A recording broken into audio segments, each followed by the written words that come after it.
immediately, like the first 30 seconds, it immediately reminded me of Max Payne, that neo-noir genre in general. But Mel Gibson, his voice, his acting, his clothing, literally his clothing, Max Payne. And I love Max Payne. This movie is just a fun action thriller with a simple but good plot, weird and fun characters, and the atmosphere. I don't comment on that much, but it's just so gritty and dark. I liked it. 4 out of 5.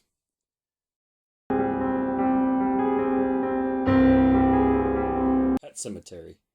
I started laughing when the baby got hit by the truck. You know why? Because it jump cuts to the truck just upside down. Anyways, I'm really glad this movie wasn't just a pets come alive and attack people, because that's what I was thinking it was going to be. Instead, it was actually just one cat that came alive, but the main antagonist is really just this family's dead baby coming alive and attacking the dad. But also the grief of death is the main, like, overarching thing. It was cheesy, which adds to the enjoyment, but I also think if they took this to the Shining level of psychological horror instead of just a B movie, it would have been outstanding. Instead, it's just a 3.5 out of 5.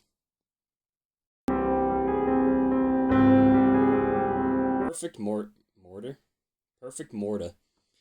A nice little thriller with the very delicious and delectable Michael Douglas, and also Gwyneth Paltrow, who can suck a doorknob. What I really loved about this is that it had like 6 different twists, but it was, 1, obvious but played out right, and 2, the twist wasn't like thrown in your face, like, ooh, this character did this now. It was just like I turned the table. It was pretty enjoyable though. I would definitely recommend this to anyone wanting a murder thriller. It was rather delightful. Like Michael Douglas. 3.5 out of 5.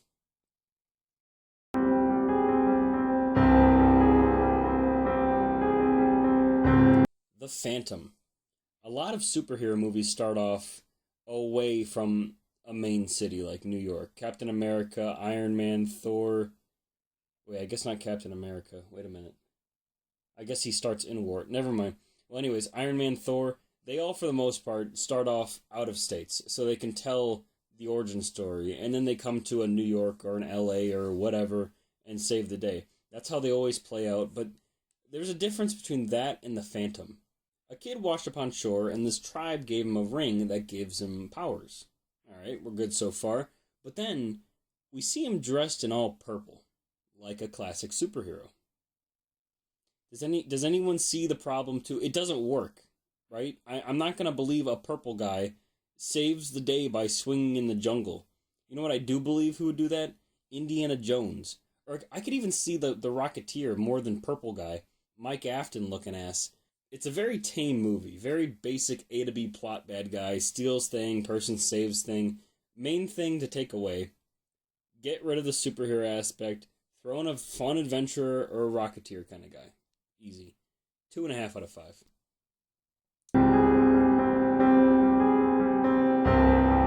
Phantom of the Opera. The one and only silent movie in this yearly list. And let me tell you, this VHS tape was bugging. I even double checked on YouTube to see if this was the movie in general or just my VHS tape. No, it was my VHS. Whoever distributed this had the worst master tape ever. But I guess it gave it a more authentic and creepy style, so I'm not complaining. I just found it funny. Also, with the VHS tape, it didn't have background music, which, for public domain movies, companies usually put in music. So, it just... bad VHS tape. Anyways, let's get to the movie. The story, it's pretty good. Phantom murdering and haunting an opera house. Though I said it was creepy, that's mainly for the unsettling, like, jittering, kind of like the movie Begotten. But it being horror, I wasn't scared, but I did find it really fascinating. I mean, like, the movie's from 1925. Seeing these people that are all dead acting, it's cool. I don't have much else to say. It's iconic, it's interesting, and it's a silent movie that is revolutionary, but it's also, in my eyes, just okay. 3 out of 5.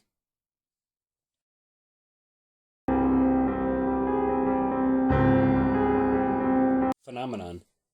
I thought it was alright, but it's also filled with dog water.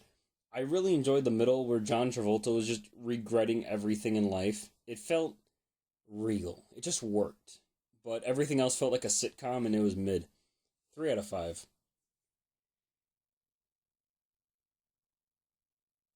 Pink Floyd The Wall. After I got over the fact that it's just a 2-hour music video, I actually sat down and just enjoyed the music. It was good. I love the visuals, the animation, and obviously it's Pink Floyd, so the music was great. But I can't give it the praise others do. Like, it was good. I enjoyed it, but I'm not here to watch a music video despite its inside meaning and all that jazz. 3.5 out of 5.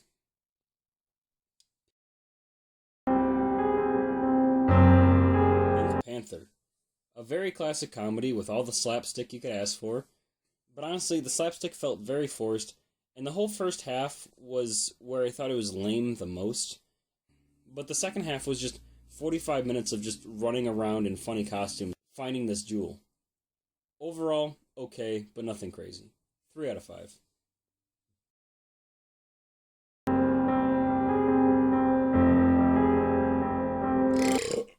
A Shot in the Dark. Everything I didn't like about the first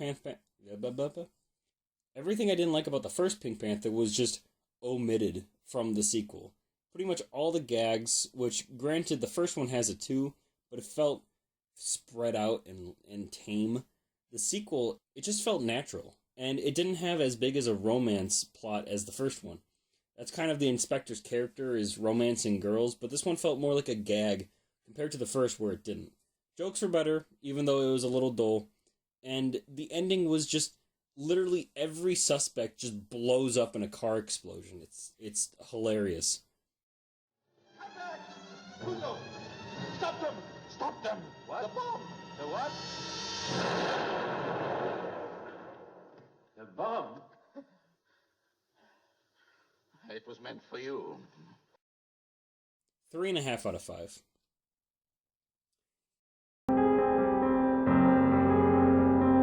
Inspector Clouseau. Listen, I've only seen 2 other Pink Panther movies, but this movie was just a disappointment. Why? Inspector Clouseau isn't played by Peter Sellers. Instead, we have a guy that acts like a drunken idiot, and in all seriousness, this actor who replaces Sellers just doesn't have the same delivery and charm. Even with the slapstick, it's just really forced and cheap.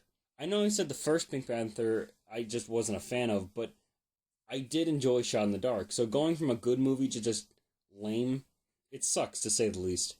The movie itself is fine, I suppose. The heist story was fun, especially with the criminals disguising with fake masks of the inspector, but the comedy lacks, and what sucks is that some of the bits in the movie could be really funny, but either the actor or the director, or whatever reason, it just doesn't work and it shows. 2.5 out of 5.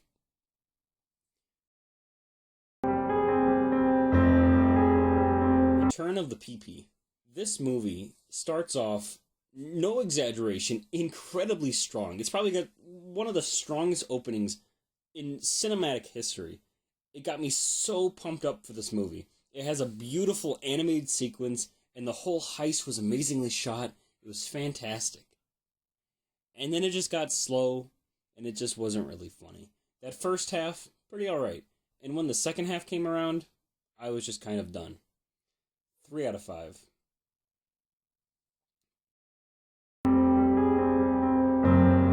Pink Panther Strikes Again.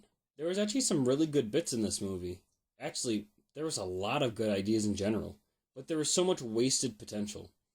Basically, the chief inspector from the past 3 movies who hates our main character so much, Inspector Clouseau, basically becomes a James Bond villain. He has a castle, a big death laser, and there's basically a big bounty boss rush of people trying to kill Clouseau. But there's I don't know how to put it, it's just not there, right? For example, Dreyfus, the antagonist, hires villains and basically forms a Legion of Doom. But it's really only used as a plot transition to the next part of the movie than it really being utilized for the whole movie. It's basically just another punchline. If you're going to do a Bond villain, go all the way. I do want to love it, but it's just another sequel in the franchise. And with that, even though there's like 4 more movies, my VHS run of Pink Panther is over. A Shot in the Dark is my favorite, and this is a 3 out of 5. The Player. Firstly, I love the beginning. Just one long take, no cuts. I like the unique way of filming. The shots make it seem like you're watching someone watch the movie, like through a TV camera. It's cool. But it also sucks. Tim Robbins is fine. Everything else is a bore. Some of the subtle satire on Hollywood is charming, but it's just boring. Sucks. Boring. Good night. 2.5 out of 5.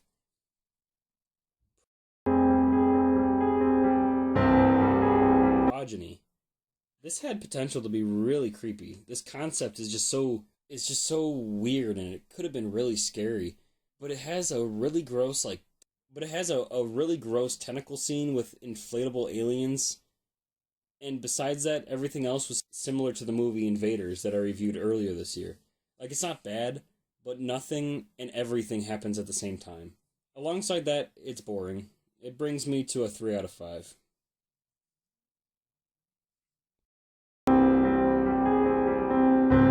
Rhinestone. So, I actually like country.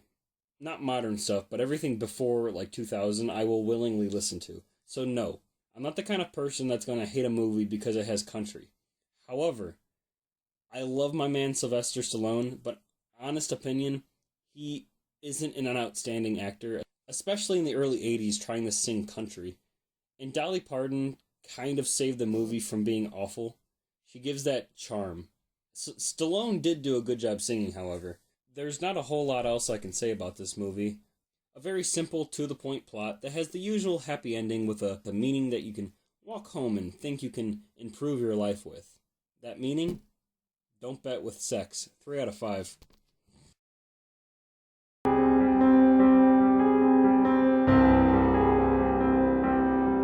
The Ring. I really love the discovery and like the learning of why this child is cursing people with this tape, like a semi-detective horror. And I somewhat appreciate the horror of the tape. It has like a mystery of what will happen and the story behind it. But the movie itself is just really boring. When it's creepy, it's kind of creepy. But then there's times where it's just Not the most solid horror movie, but I can see why it made its way into pop culture. 3 out of 5.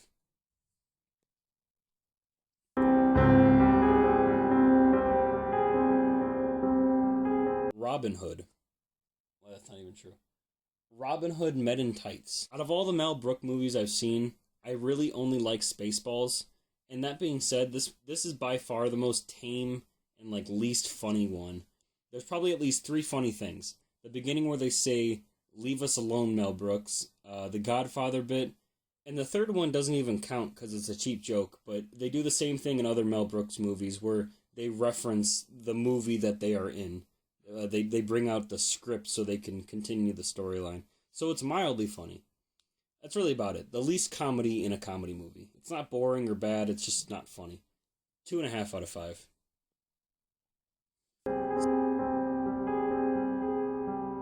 Salem's Lot. I don't really know what was going on. It started off kind of fun, very similar to Abbott and Costello Meet Frankenstein, or even that one movie with the monster on the train, Horror Express. A crate that houses a vampire is delivered to this town, and then the people disappear. But then the movie itself just all merges like together. After watching and trying to write this review, it's just all a blur. I'll tell you the things I thought were cool. The vampire was neat. The obviously painted blue skin and the teeth were just awesome. And that's about it. There were really awkward zoom-ins and these weird pauses. Like, for example, someone will get bit by the vampire, and then it'll just pause. I guess we really need to see what's happening, despite it being a vampire movie, for God's sake. 2.5 out of 5.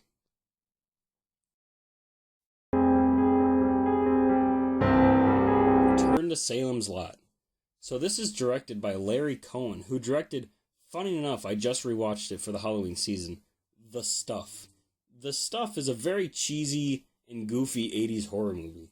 But the reason I bring this up is because it stars Michael Moriarty, and he's a crackhead in the stuff. He's rambling and he's mumbling random words. It's hilarious. Like he's a nutcase, and it kind of makes the movie better when it gets boring. Well, in Return to Salem's Lot, it stars Michael too, and he's in fact not a crackhead. So you get like 2 minutes of really cool special effects, a mild Michael, a boring movie, and overall a lackluster sequel. Some things I will add on though. The plot is interesting. It focuses on a dad seeing his son slowly becoming a vampire and like coping with that, which I thought was pretty interesting. But the movie doesn't really give that story justice. 2.5 out of 5.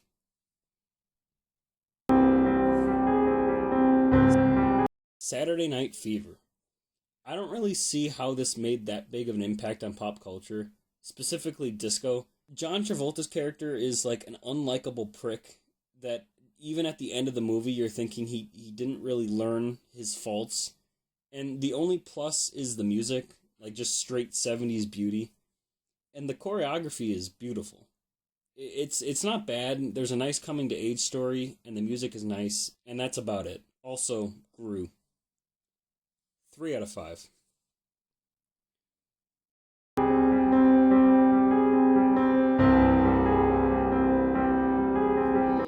Not pick their friends to enter a video game competition with them when they know that they would want to be in it. Say Anything.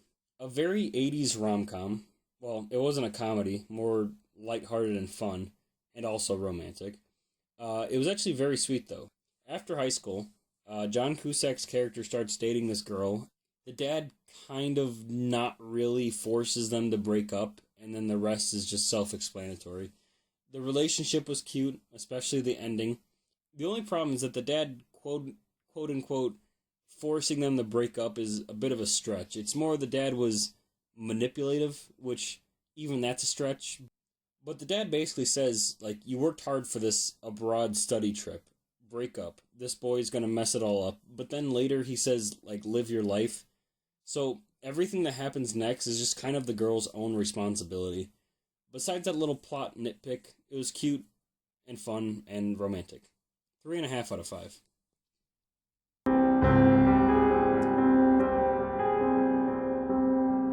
Scary Movie 2. I despise the first Scary Movie. I gave it a 2 out of 5, and I wouldn't be surprised in the future I changed it to a 1. I hate it. The sequel, however, not funny, it's gross, childish, and it's just stupid. I know that's the point. You know, a stoner comedy or something a teen can sneak into the theater to watch, but I genuinely don't see how people find these funny. 2 out of 5.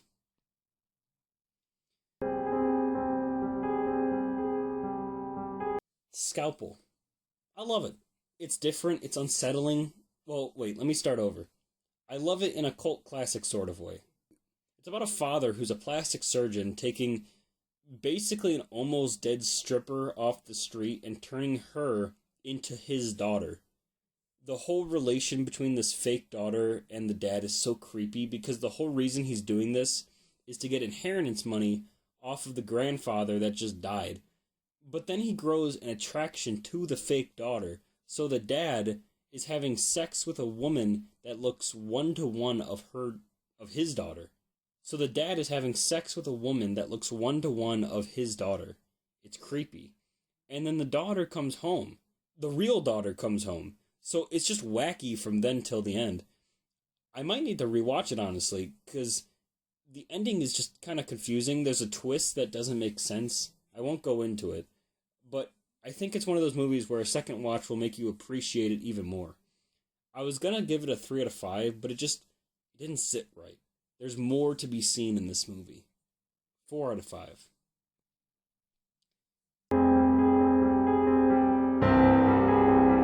Sea of Love. It had me invested for like an hour. The main character, Al Pacino, had a fantastic chemistry with John Goodman. And Al Pacino is the kind of down-on-his-luck guy, but he's not an asshole. He wants to do the case. He's determined. The mystery itself is pretty interesting, too. But then, like, midway through, it changes to a sex plot, which is fine. It was romantic or whatever. But it took away from the original half of the movie was about. If they trim the love story down by half, it would be perfect. Because the love does add suspicion and mystery, but you end up losing the original idea with it being like a 50-minute love story. And then the ending half-ass rush to kill her. Like, yeah, here you go. Here's the guy we were after the whole movie. He's dead now. It was just cheap. If it wasn't for that complaint, it was good. But because of it, 3 out of 5.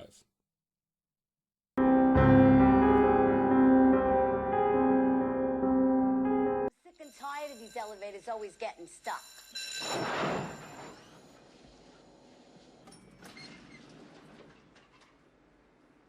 Secret to my success. Michael J. Fox is just a national treasure. He really makes this movie. Let me get something out of the way. This movie kind of blows, but in a money pit kind of way. It's fucking weird, okay? Michael J. Fox has sex with his aunt. It could be considered a sex comedy, too.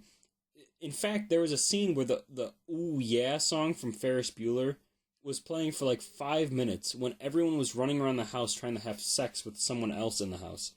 And then like 5 seconds after the bit ends, it becomes a drama and ends with someone crying because they called her a bimbo.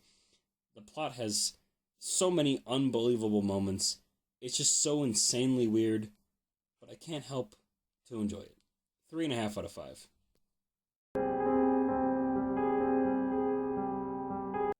Okay, here we go. Sgt. Pepper's Lonely Heart Club Band. A movie filled with Beatles music, starring the Bee Gees with a guest band, freaking Earth, Wind & Fire, Aerosmith, and Alice Cooper. So there's that, right?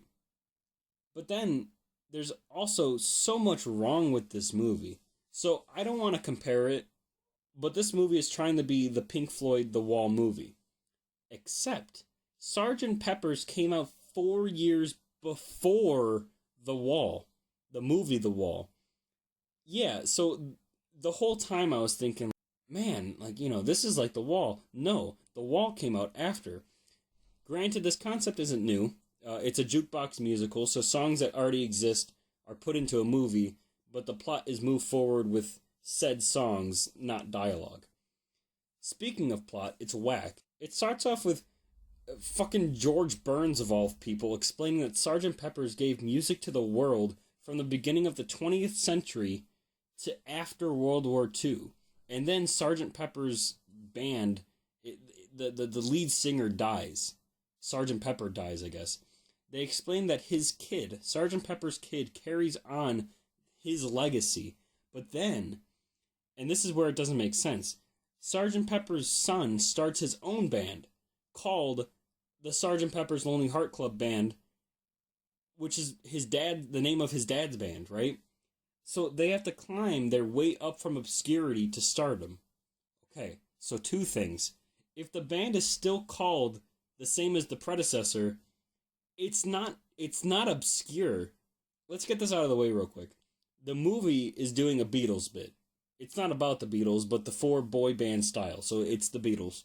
So if Paul McCartney had a son, and that son started a band called the Beatles, it's not obscure, it's the fucking Beatles. Okay, second, I honestly can't remember if it was the Sgt. Pepper's son or grandson or whatever, but if you are a celebrity's relative trying to get into stardom, then you almost have like an 80% chance of, like, you basically have a ticket into stardom. Let's use John Lennon as an example. I guarantee you can't name one of John Lennon's son's songs, right? But I can guarantee you that you would either A, know his son's name, or B, know that when I say Julian Lennon, or you're going to know or you're going to think, is he related to John Lennon? So this band shouldn't have to climb. What I'm getting at is why does this whole grandfather plot exist, and just have the band trying to start from scratch? I've been complaining about the first 20 minutes of the movie. Okay, I'm gonna get one last thing out of the way. I know what the title of the movie is called, but they play the Sgt. Pepper's like real life song is the title song of this movie. If they play that song one more time, I will shoot a dog. They play it like 7 times.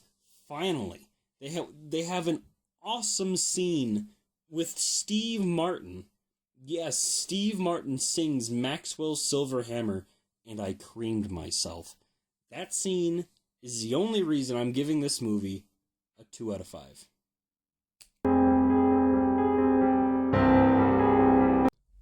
Shaft. Everything that was decent about Dirty Harry is fantastic in Shaft. There's a 3-way revenge plot. Everyone was just trying to kill each other. Samuel L. Jackson and Christian Bale are just fantastic. The setup and the pacing of each character is just perfect, and it comes together for a solid action movie with groovy 70s music. 3.5 out of 5.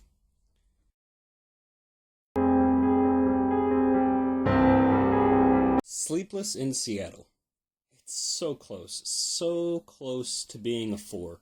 There's so many things in this movie that I love, despite it being a stalker story. But I think that's one of the issues. Like, Tom Hanks just met this girl, and the girl knows everything about him. There needs to be more love, more story. It was still really cute, though. 3.5 out of 5.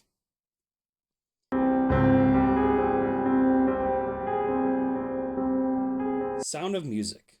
This movie is on the border of 3 hours. I don't want to say hate or even despise, but if the movie's over 2.5 hours, I'll probably skip it.